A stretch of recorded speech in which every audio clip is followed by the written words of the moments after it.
You're listening to Shaun of the South, and I'm your host, Sean Dietrich. This is our Christmas special, and we're coming to you from the Luverne United Methodist Church, A Taste of Christmas. That music here behind me is the Red Cedar Review, Aaron Firetag on the mandolin, Brad Edwardson on the guitar.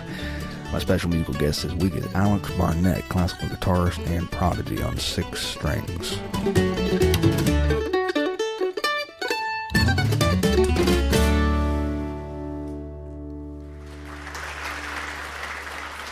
You can wish for whatever you want this Christmas, but I know what I'm going to wish for. I'm going to wish for something that I know I'm going to get. Older. That's right, Santa hadn't let me down yet. I saw a childhood photo of myself sitting by the Christmas tree in a pair of pajamas, the kind with the seat flap and the buttons. Good God, I looked like a baby. 25-year-olds ought not wear them kind of pajamas. The truth is, you couldn't pay me enough to go backward and grow up all over again. I don't care how good my skin looked or how plush my hair was. I hate algebra. One of my childhood friends has developed a head of gray hair.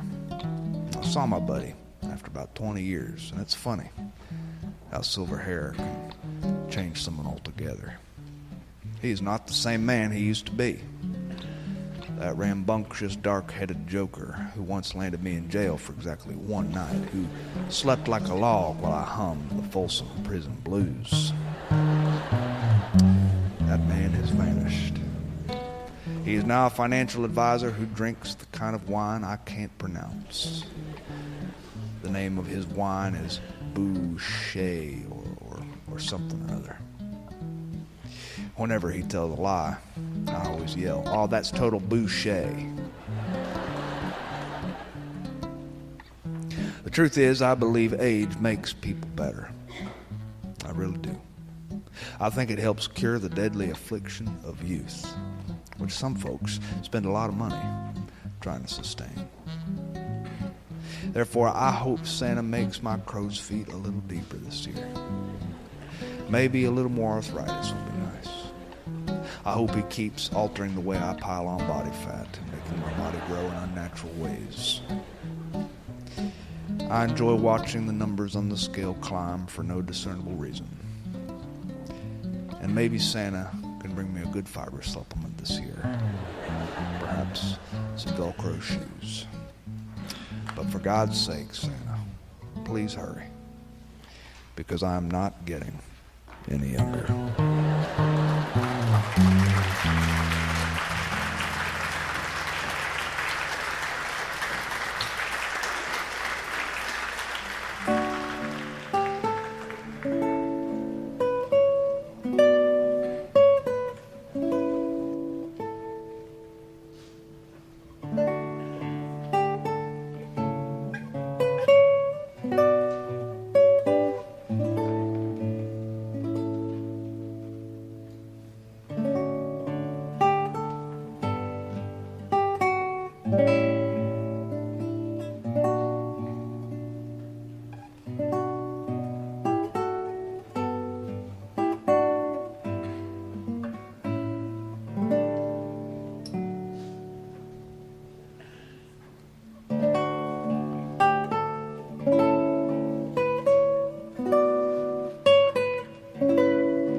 Alex Barnett, everybody. Alex Barnett.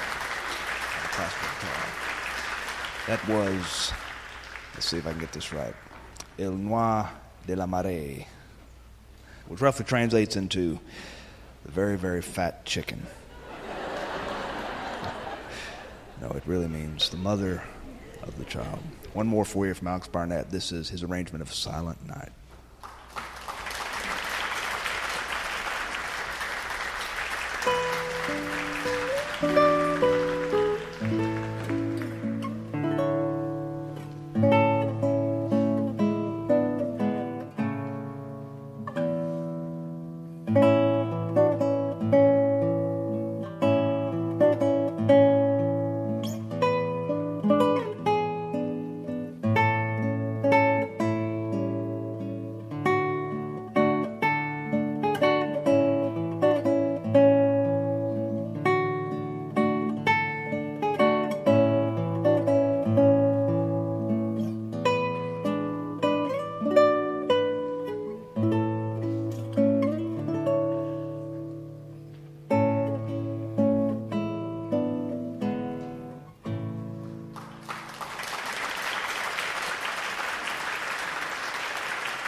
As a boy, my father wanted me to learn Silent Night in German.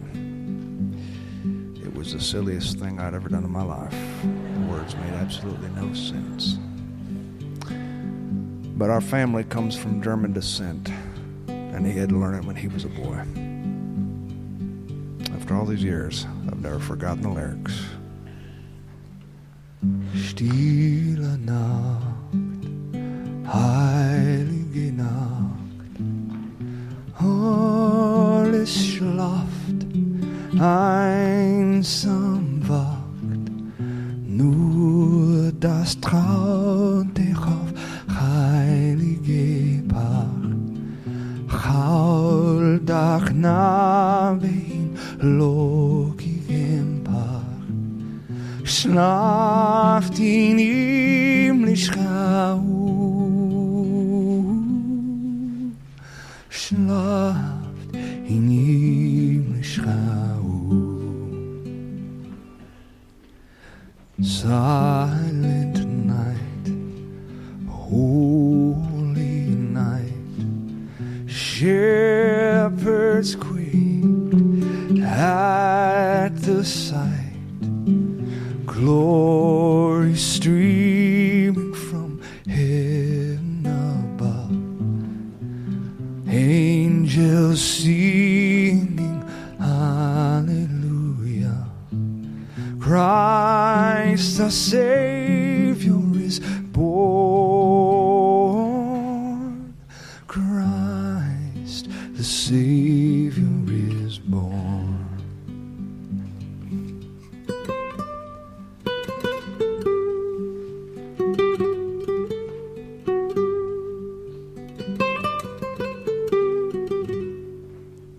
Stille Nacht, heilige Nacht, alles schlaft, einsam wacht, nur das traut dich auf heilige Pacht, Chaldach Navim, lokigem Pacht, schlaft in himmlisch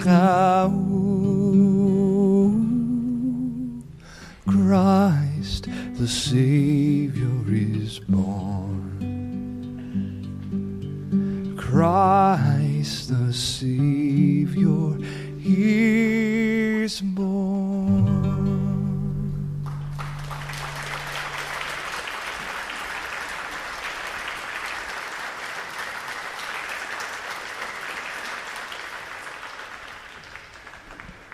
Christmas is a unique time of year. In different parts of the nation, it's a unique time of year because the weather changes. But here down south, things don't change all that much. Vegetation, which was once a rich hunter green, beautiful, bold colors, simply change into more of a puke green. It's in the winter that families draw closer. Yes, that's true, but that's not what makes it unique either. Is that this is the time of year when families lie to each other. Oh yes, even God-fearing Southern Baptist men will lie to their own children. They will tell tales about goodwill and parables about peace on earth and doing the right thing. And it's completely acceptable because it's Christmas. And this is just what we do. We tell stories.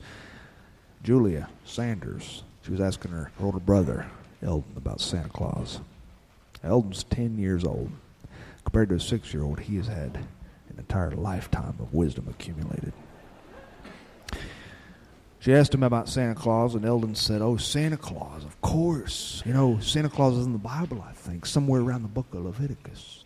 And you know, he saved his race from Egyptian slavery. And Santa Claus led them across the Red Sea, which he parted with the help of his reindeer. And it was Santa who sent the angel of death to kill everybody's firstborn child."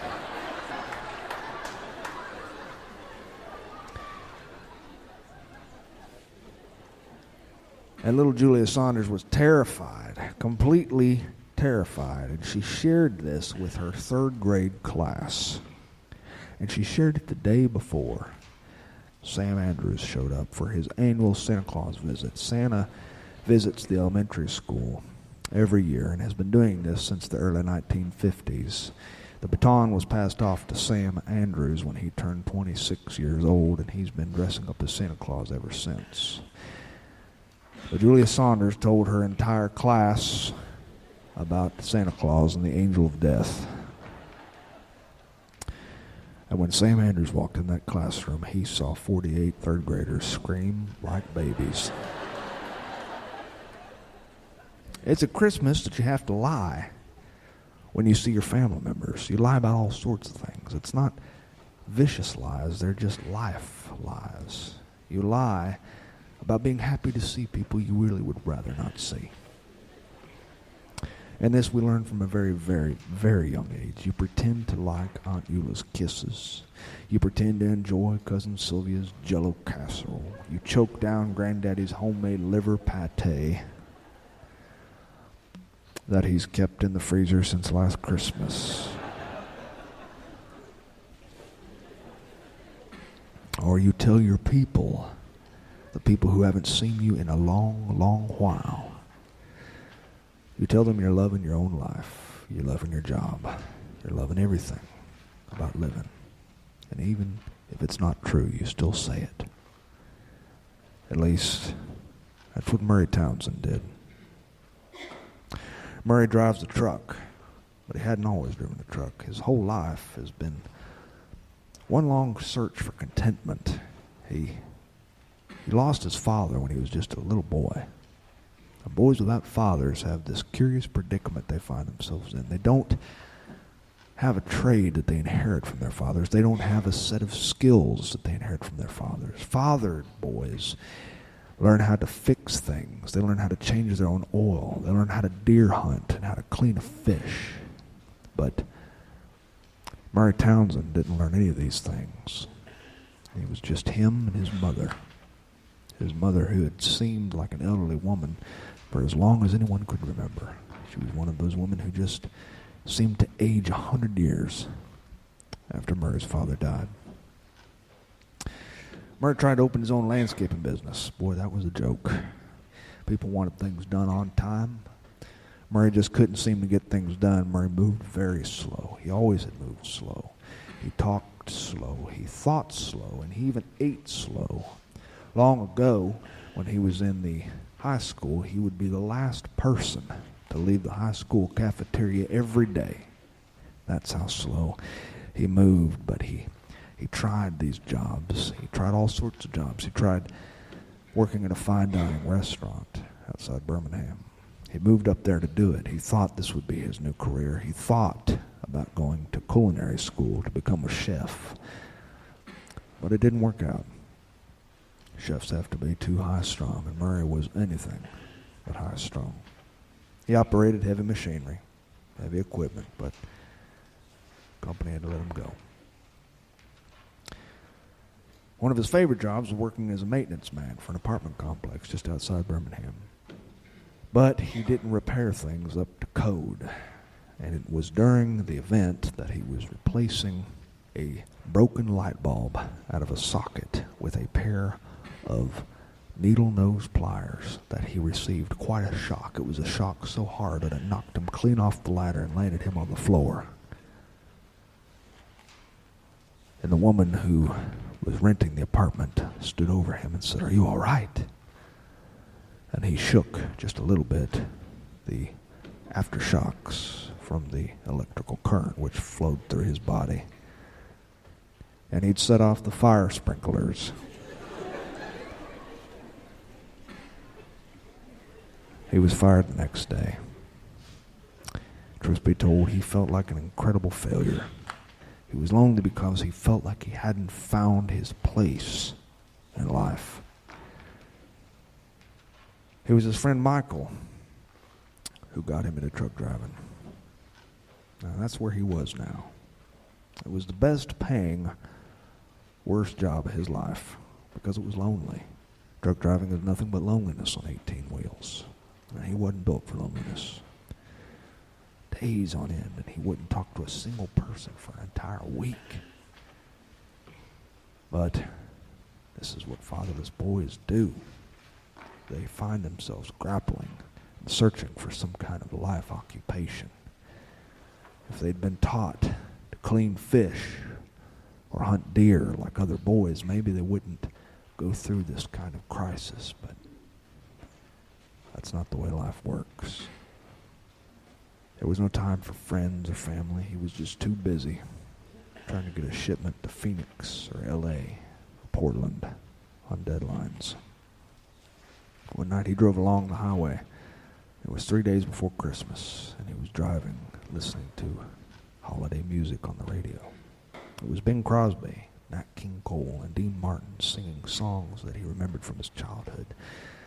He used to hold those long play records in his hand and inspect the covers, the painted portraits of folks like Bing Crosby with that straight shaft pipe poking out of his mouth and the Santa Claus cap hanging from his head and that low voice he had. And while his entire childhood came back to him, he saw a man on the side of the road standing.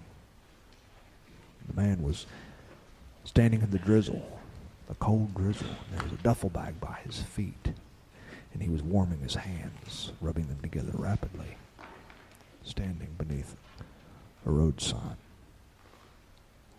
Murray's goodwill got the best of him. Murray pulled over, and he kicked open the door, and he said, "Where are you headed, stranger?" And the man told him. Murray had noticed that the man was dressed in denim from head to toe, and there was writing on the man's duffel bag, Navy writing. "Mind if I smoke?" the man said, and he lit a cigarette. And he kept that cigarette going for almost the entire night, replacing it with a cigarette every now and then, touching the glowing ember to the end of a new cigarette. The man was easy to talk to. And after a few hundred miles, Murray realized it was because the man didn't talk hardly at all, at least not about himself. He asked a lot of questions. And while he chain-smoked his cigarettes one after another, Murray realized all he'd been doing himself was talking about his own life. Well, it had been a long time since anybody had seemed so interested in Murray. A long, long time. And while he spoke, Murray was hearing the sound of his own voice, and it sounded good. It was a welcome sound. Because for Murray to be using his own voice meant that there was someone around to listen to it. And if someone was around to listen to it, it meant that someone gave a damn. Finally, he petered out, and he asked the man where it came from. The man lit another cigarette and said, "Oh, I come from Ball Ground, Georgia." Murray made a big frown. He said, "Well, that's strange. My father was from Ball Ground."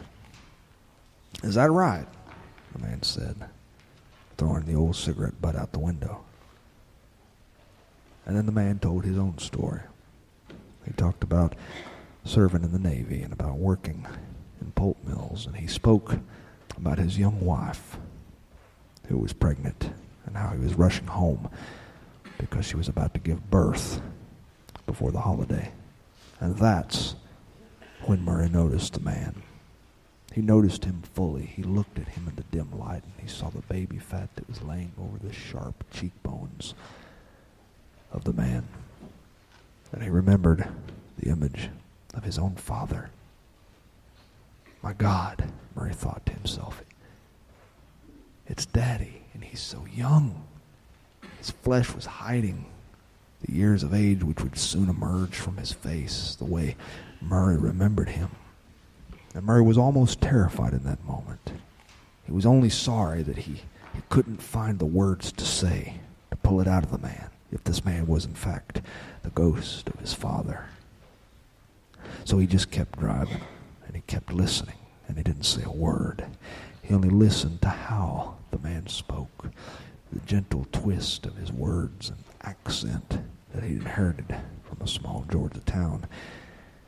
The man talked about how excited he was, and he spoke about things he wanted to do with his life. He talked about how he wanted to one day open his own country cooking restaurant. Yes, sir, the man said, I want to open up a restaurant that serves some good food.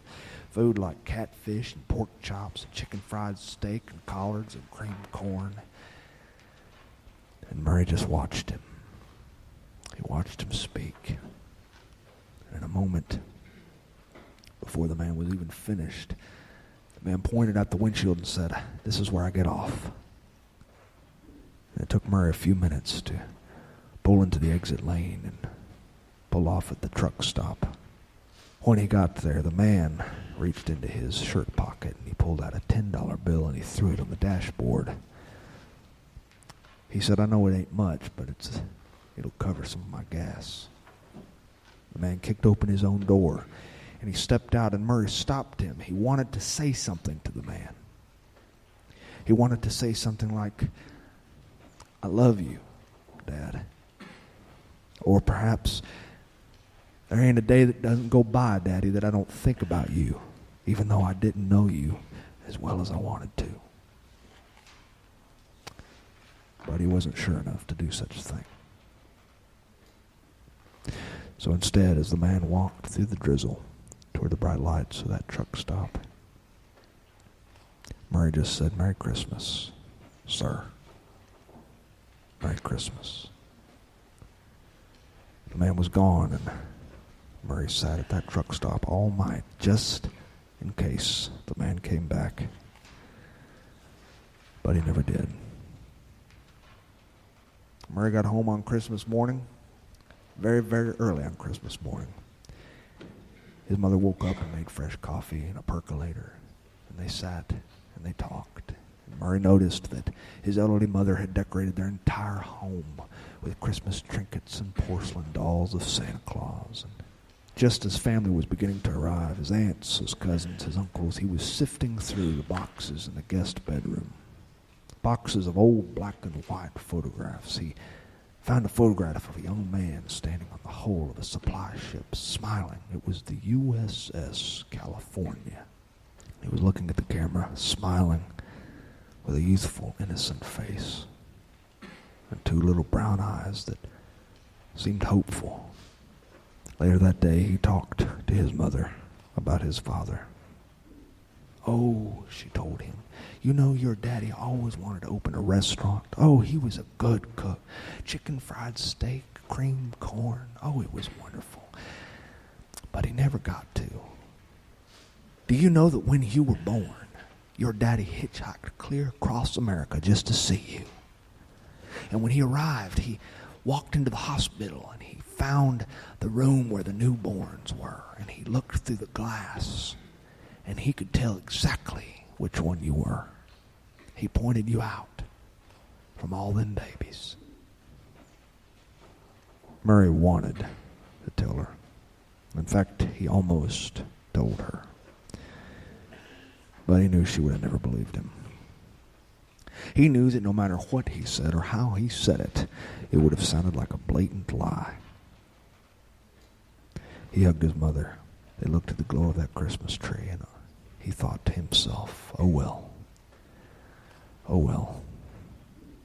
Maybe it was a ghost, maybe it wasn't. Maybe it was all just a lie. But it's Christmas. And some lies are worth believing.